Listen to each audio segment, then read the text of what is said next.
lots of sharing things. Something I want to put in my room. Two stories. Someone stands and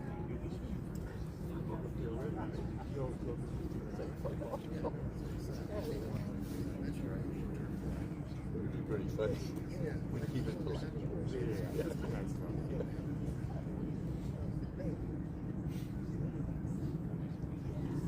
Great idea.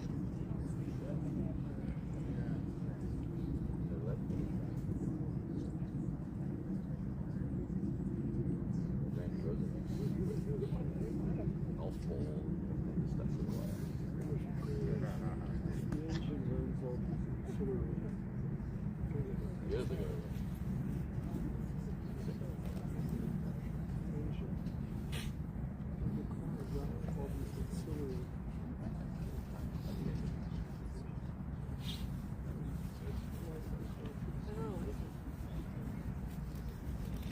We got lucky.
Forward a bit. We can go forward a bit first. I think we're okay. Let's go with this here. And walk right onto the.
Okay.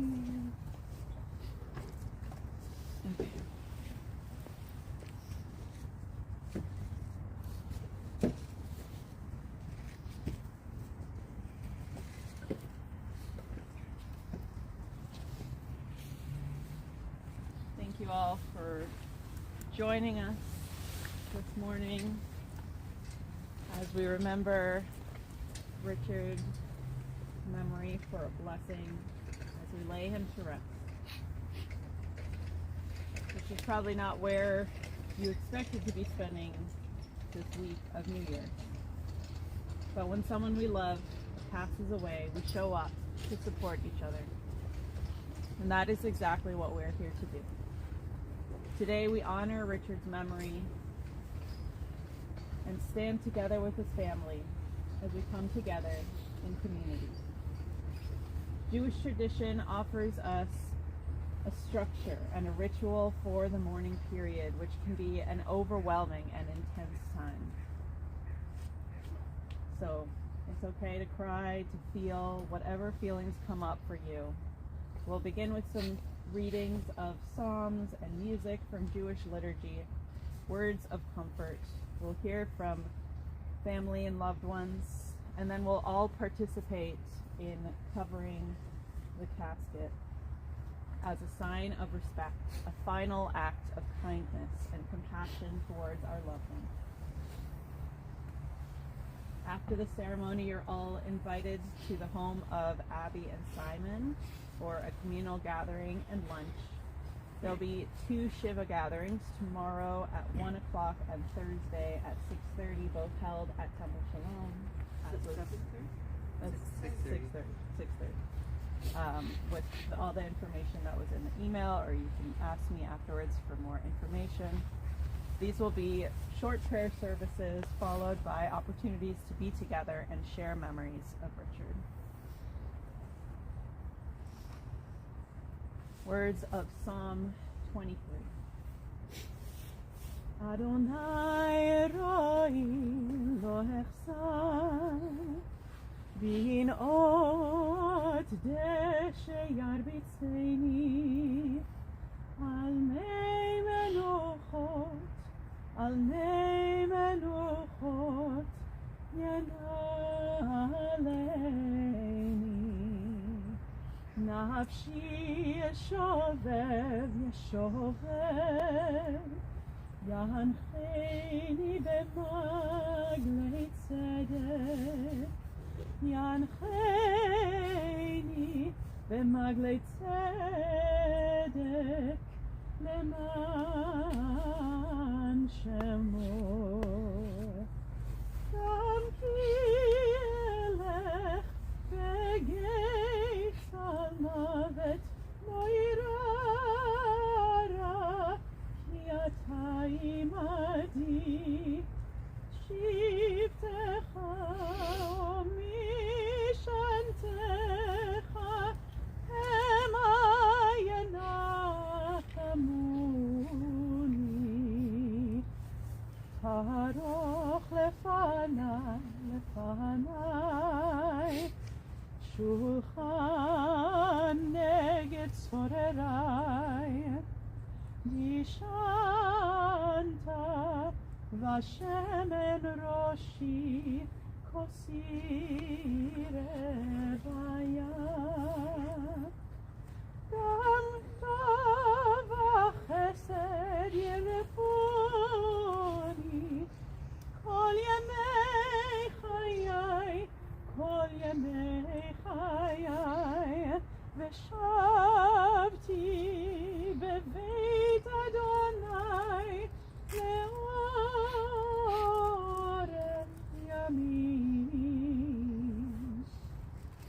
Adonai roi lo nechsar Adonai roi lo echsar.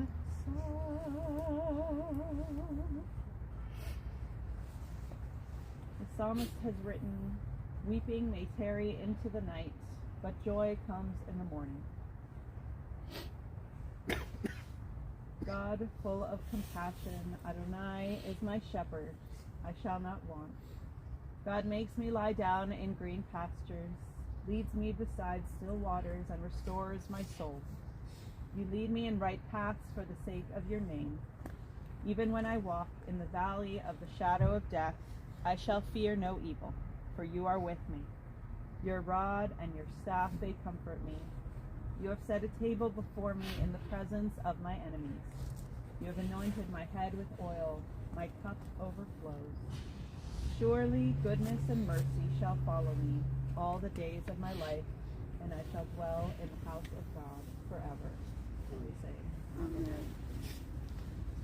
I'd now like to invite up people who were told ahead of time that they're speaking. Pardon? Okay. And then Sam. Chris? You're the oldest. You can stand here. I can move this around if you want. You can stand there. That's fine. Is this loud enough? Yes. Yeah, you can come in close. Anytime I have to do public speaking, I would practice in front of my dad.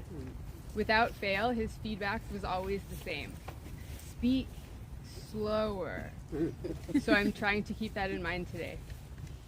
A little about my dad. Every summer I went to sleepaway camp, he wrote me 3 letters a week. They were typed on the computer in what was his signature font for many years, Comic Sans, and he decorated every single envelope with different color highlighter markers. When he started up his dental practice, he quit cigarettes cold turkey because checking yes to being a smoker was going to drive up the cost of his life insurance. If you were thinking about buying some new gadget, he was your guy. He relished spending hours meticulously researching the absolute best option. He taught me how to ride a bike. He taught me how to drive a car. A harrowing experience for him and probably for anyone. But remarkably, he stayed patient and outwardly calm. He maintained lifelong friendships. He had a rotation of stories that I never got tired of hearing.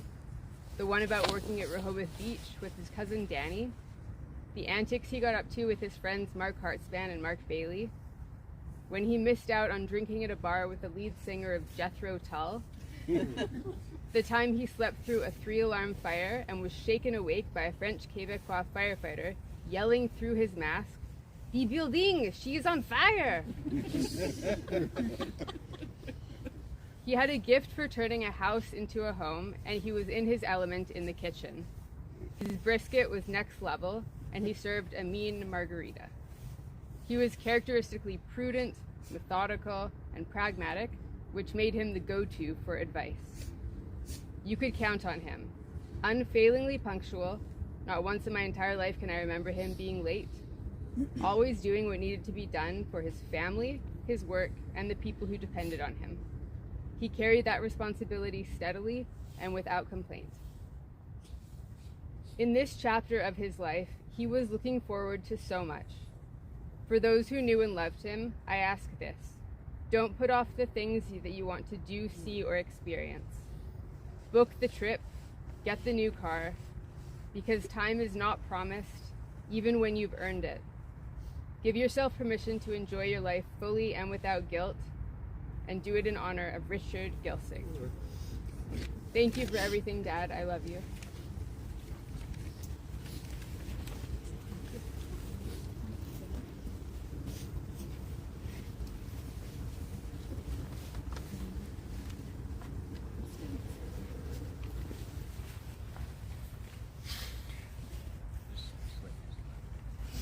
My father was a kind man. My father was a warm man. He was a knowledgeable man. My father was good at communicating a great deal in just a few words. Unfortunately for you all, this is a skill I still struggle with. He was never the loudest or most extroverted person in the room, but he was often the most welcome. Growing up, I remember hearing a great deal of, "Richard, we're glad you're here," or "Dr. Gilsig, thank you so much for coming." Dad told me when he was a young man, he wanted to either be an architect, a photographer, or a dentist. He wanted to work with his hands and worried that doing photography as a job would drain his passion for it, so dentist it was.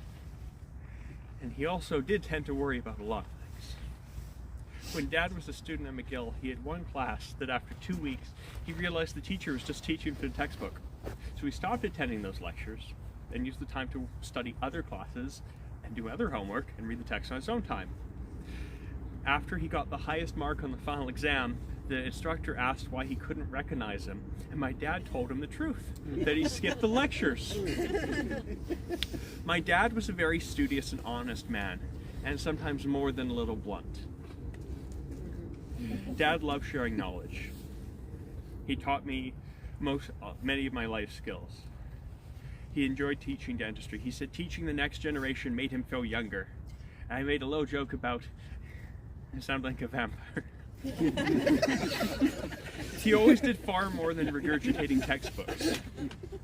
He had a knack for ending up Strata Council president. In the last 15 years, Dad ended up on the Strata Council as president. First as treasurer because no one was willing or able to do the job as well as him.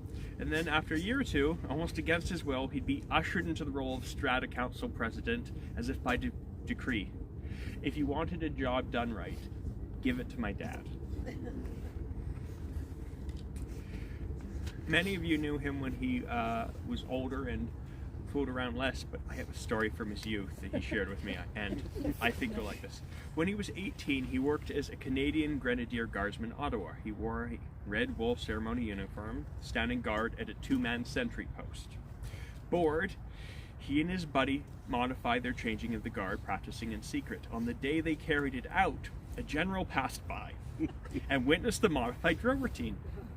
Shortly after, their sergeant major chewed them out for their unsanctioned drill and told them the only reason they weren't in more trouble was because their unauthorized drill routine was impeccable and he had passed it off as an informal experiment to save face.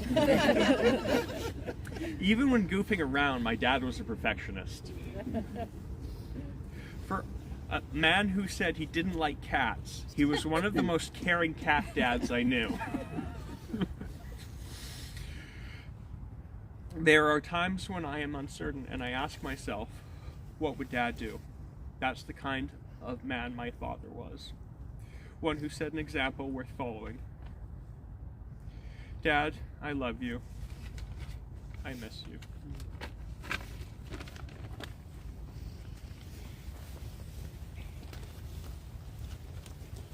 I'm not going to read all of this.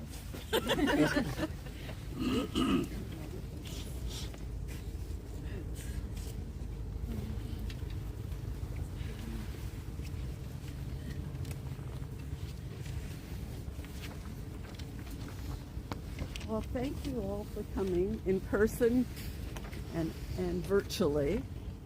I'm not sure if it's appropriate to say it, but it really helps me in this situation, so really thank you. Richard and I met over 19 years ago. We clicked almost immediately, but we waited until our children were mostly launched before looking for a place together. We looked for over 2 years. He had his camera stuff, his ski equipment, his multiple bikes. And me, well, I had the accumulation of living in the same house for over 30 years. A lot of stuff, he would say. He was a kind, compassionate, hardworking, talented, and respected dentist. Even my ex-husband continued to see Richard as his dentist after Richard and I got together. And meeting his patients outside his office always put a smile on his face, and I'm sure that there's many, many people are smiling without pain because of Richard. Richard hoped he was imparting his wisdom and compassionate chairside manner to students at UBC Dental School. That was his mission in retirement. Even though he might have seemed cantankerous to some students, but I still don't know how he got those large hands doing what he did. We loved to travel together, and one time he happily stuck pink rhinestones on my running socks as we went on a train to Versailles for me to run in a princess run. However, he was sometimes a conspicuous tourist when we began our travels, as he wore his favorite camera and lenses and all that equipment on a bamboo harness. If anybody wants it, the harness on his chest. I was ever so grateful when the iPhone cameras improved enough for him and he abandoned his Bambino. We traveled all over with just us, with the Mexican gang, and even once across Canada in his red Highlander with clothes in the trunk, camping gear in the rooftop carrier, and food in the back seat. Always food, of course. When in Winnipeg one time, he miscalculated the height of the Highlander with the gear, and we needed to deflate the tires to get out of the parking garage and have the AAA waiting for us to re-inflate them. And Richard enjoyed my many relatives along the way in Canada and far away in Toronto, San Francisco, Albuquerque, and Israel. We had many more trips planned, but he left too soon. He even got me skiing for the next trip. He loved his children, Carly and Sam, very much, and was so happy and proud of each of them. And Sam's beautiful and smart choice for a wife, Erica. He grew to love my daughters, Heather, Kathleen. Where's Ashley? Somewheres. Oh, there she is. And he especially loved the husbands, Ryan, Ian, and my brother Mark. And of course, Rowan, being called Zadie by that special now four-year-old boy. He told me it was good practice for the next grandchildren coming along. He had a special place in his heart for Marcy Ann and his two nephews, Josh and Avram.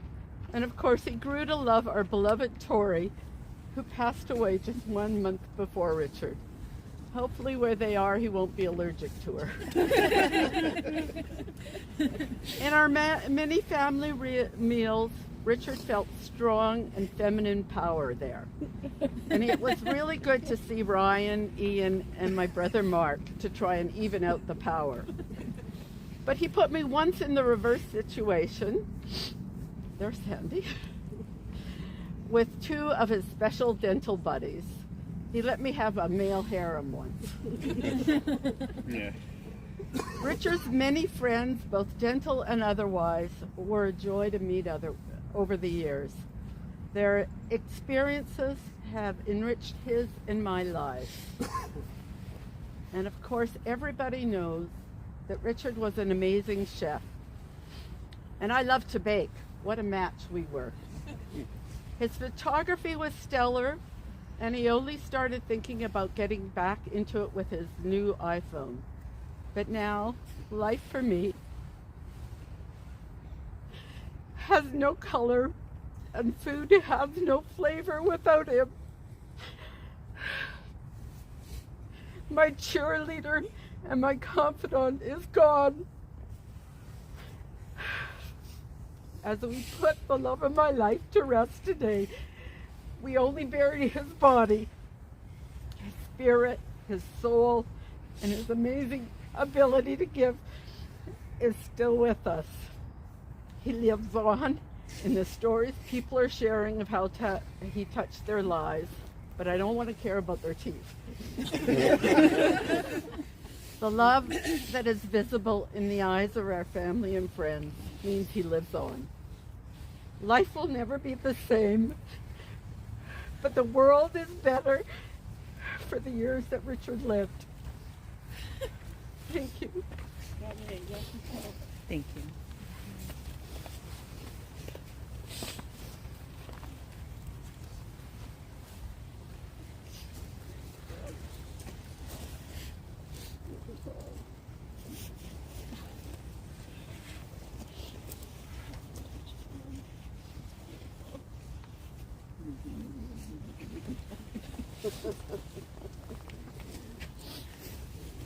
Thank you for everyone who shared those beautiful words.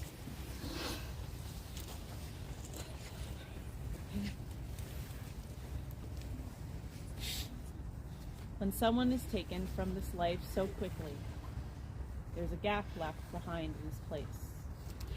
Trips planned but not taken, photos not yet shared, conversations not had. This is especially true for Richard, who lived such a full and vibrant life.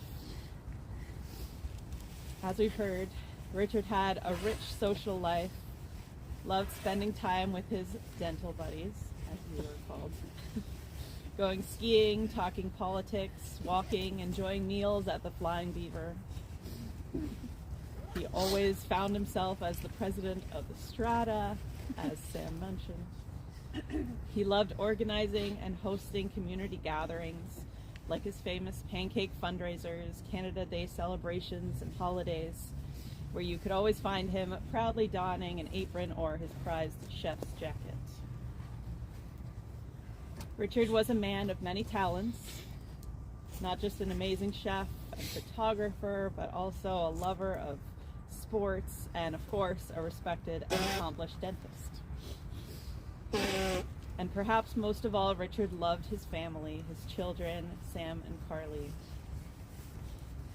his sister, Marcy, and he always wanted to be the best uncle he could be to Josh and Avram. And of course, Ruth. You and Richard connected later in life, but it is so clear to see how much love and joy you brought to each other's lives. You traveled around the world together, cooking latkes together for Hanukkah just a few short weeks ago. You truly made the most of your time together, and I know you were such a light in his life. Richard grew up in Montreal with his sister. Education was an important value in their family, so he knew that he had to choose a profession, something in the realm of medicine. After a summer working as a respiratory therapist, he quickly decided that dentistry was much more up his alley. He seemed to have a natural artistry that made him a great dentist, but he was also kind and compassionate. All his patients loved him, and he continued supporting a new generation of dentists through his teaching at UBC. Richard believed in people and always wanted to push them to be their best. As a father, that meant he was quick to offer suggestions, to try to help, maybe not always as quick to praise. As we heard, he had a love-hate relationship with animals, mostly love, between Ruth's cat, who sadly, Richard was heartbroken at his death last month, to Carly's hamster, Hammy, who after he had moved in permanently with Richard, Carly had almost forgotten about him. Richard grew so attached to this hamster that he had complained about at first. As we heard, Richard was an extremely organized person, something he had to learn through the rigors of medical school. As a father and husband, this translated into intensely organizing the trunk of the car before family road trips for optimal efficiency. And as we heard, he would always volunteer to do a thorough investigation into any item that you wanted to purchase, whether it was an EV, camera, or TV, making sure that you were buying the best brand and size. And Marcy, where did Marcy go? There you are. It was Richard who helped you organize all the boxes during your last move, and something he was planning to do again this coming year. Whatever his project was, you could always count on Richard to be thorough, efficient, and extremely organized. He grew up in a Jewish family in Montreal, but Richard's connection to Judaism was always more social than religious. He was part of the Jewish soccer team when his kids were younger, and was an active member of the Jewish dental fraternity here in Vancouver. Anyone else part of that? There are a few. A few? A few? Okay.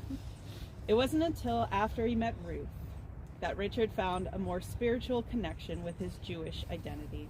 He found deep meaning in the Jewish values of tzedakah, righteous giving, and bikur cholim, visiting the sick. This week in the Jewish calendar, we read Parashat Vayechi, which closes out the story of Joseph after several weeks. From his coat of many colors, his brother's treachery, his enslavement and eventual comeback story, becoming the second in command next only to Pharaoh. This week, in the story of Joseph, Joseph dies and is buried in Egypt. But before he dies, Joseph forgives his brothers, saying, "Have no fear, for although you intended me harm, God intended it for good, so that many people could be saved." Joseph started out as a favored little brother, but without him, none of his brothers would have survived. Sometimes life takes us down unexpected paths, to Egypt and back again. Sometimes people pass away before their time, too quickly for a final reunion or even the next vacation. But though we are filled with pain and sorrow, a part of them still lives within us.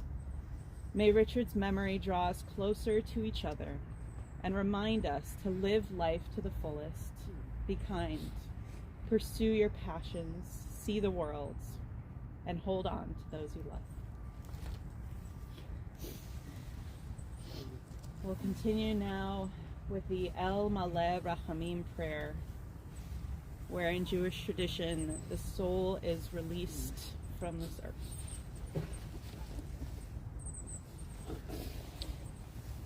El Maleh Rachamim Shochen Bamromim Hamtzeh Menucha Nechona Tachat Kanfei Hashchina Im Kedoshim Utehorim Kezohar Harakia Mazirin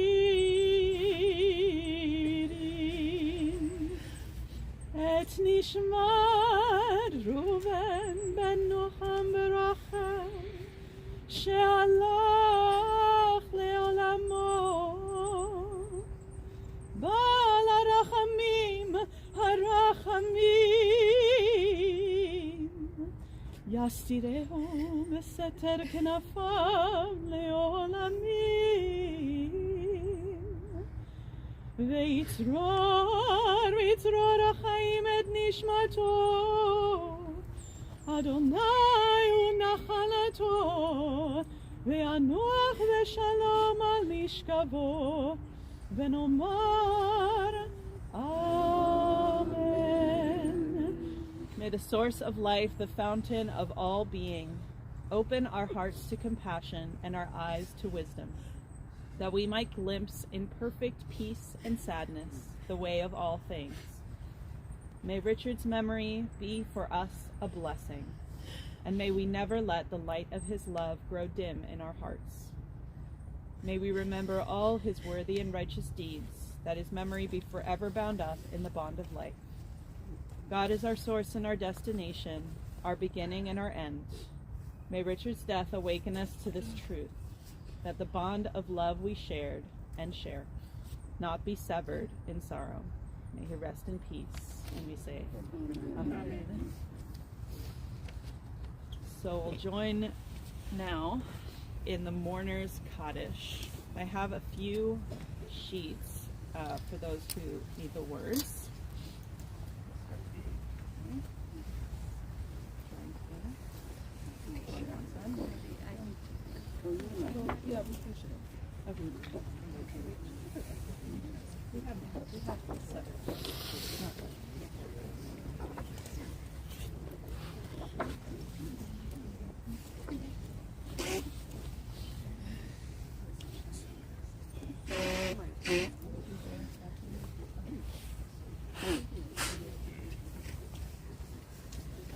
Anybody else?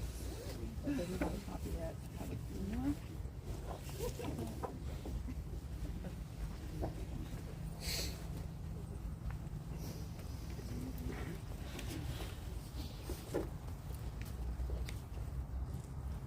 Yitkadal, Yitkadash, Shemei Rabbah. Be'alma dirach Yirteh V'amlich Malchuteh. B'chayekom u'yomechom u'chayei d'chol Beit Yisrael. Ba'agala u'bizman kariv ve'imru. Amen. Yehei Shmei Rabbah Mevarach le'alam u'lamei amaya. Yitbarach v'yishtabach v'yitpa'ar v'yitromam v'yitnaseh. V'yithadar v'yit'aleh v'yithalal shemei d'kudsha v'richu. Eila min kol birchata v'shirata tush b'chata v'nechemata damiram ve'alma ve'imru. Amen. Yehei shlama rabba min shemaya v'chaim aleinu ve'al kol Yisrael ve'imru. Amen. Oseh shalom b'roma hu yaseh shalom aleinu ve'al kol Yisrael ve'al kol yoshvei tevel ve'imru. Amen. Oseh shalom b'roma hu yaseh shalom aleinu ve'al kol Yisrael ve'imru.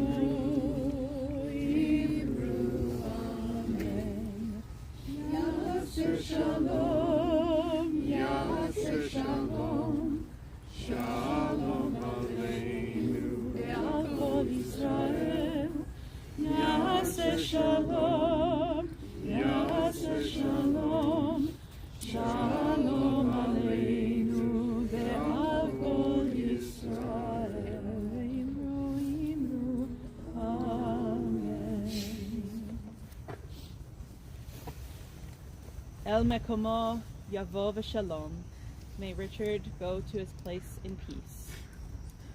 So we now turn to this final mitzvah, shoveling dirt into the grave. This is a righteous act which we do without any hope of reward. With this act, we take on the responsibility of caring for our loved one until the very end. Our loved ones deserve to be buried by kind hands, knowing hands, sorrowful hands. Everyone is invited to participate in this mitzvah, a painful act, but one born of love and compassion for those who have meant so much to us. So, over here, there are lots of shovels. And I'll just show you, I'll show you how Jewish tradition teaches us that to show our reluctance to this task, we actually start with the shovel upside down.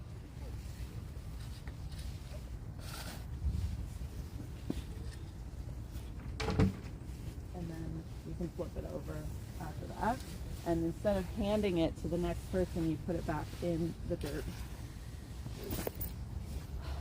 So we'll start with family members, and then everyone else can follow afterwards. And we'll continue until the casket is completely covered.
Imagining a soccer heard of it. Imagine Richard playing.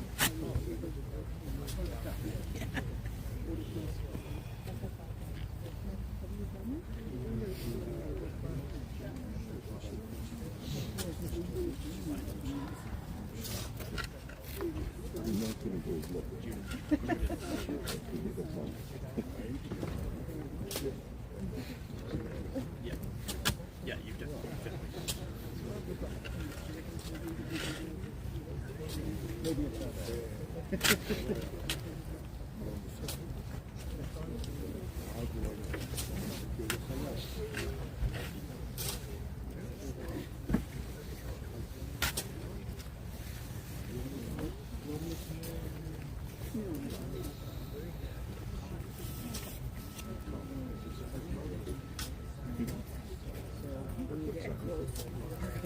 Because there's no machine. I figured.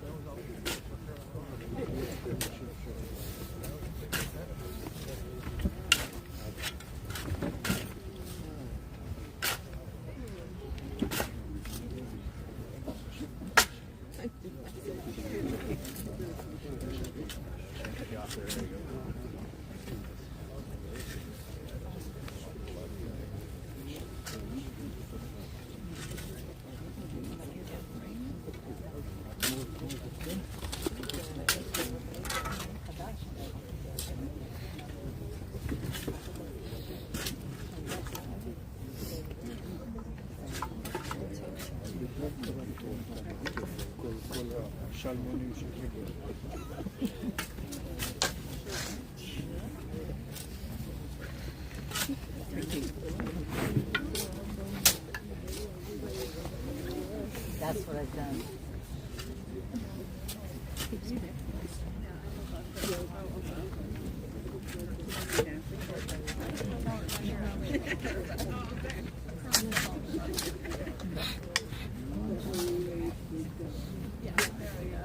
By the way,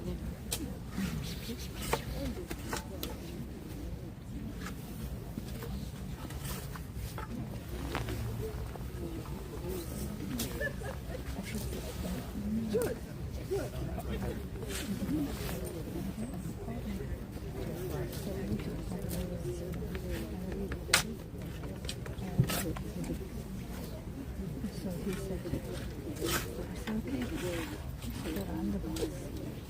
And he looks at me and Bishop. First time we met,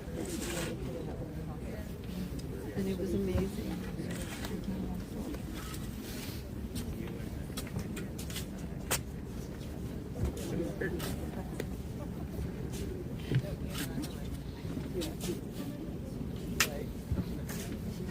And you're looking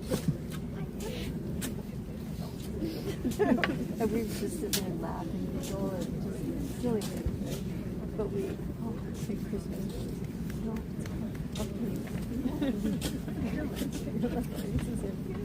I know, but he was. He took care of me. Doesn't that?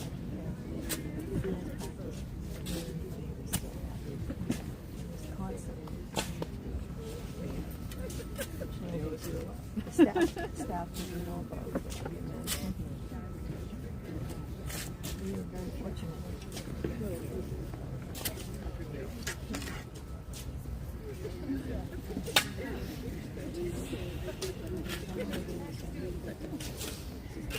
You want to go ahead? Yeah. Have you done it? It's not that heavy. Well, but if it's too heavy, don't do it.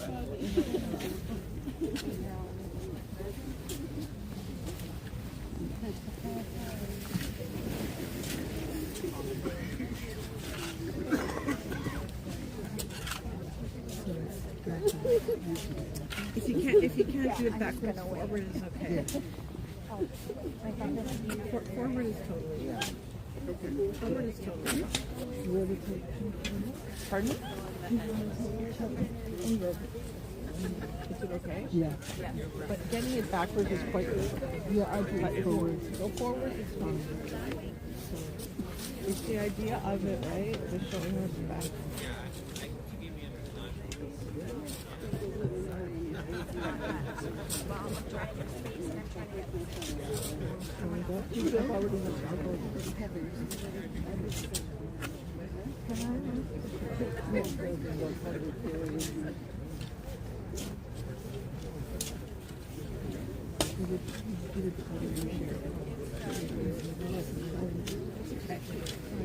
I figured.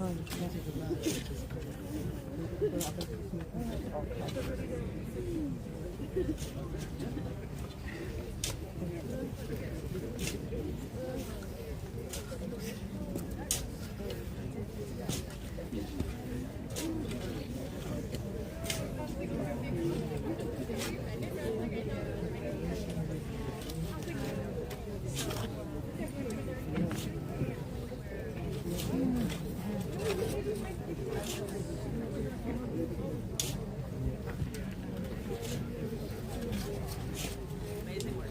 You can do the same thing on this side. That would be super fun.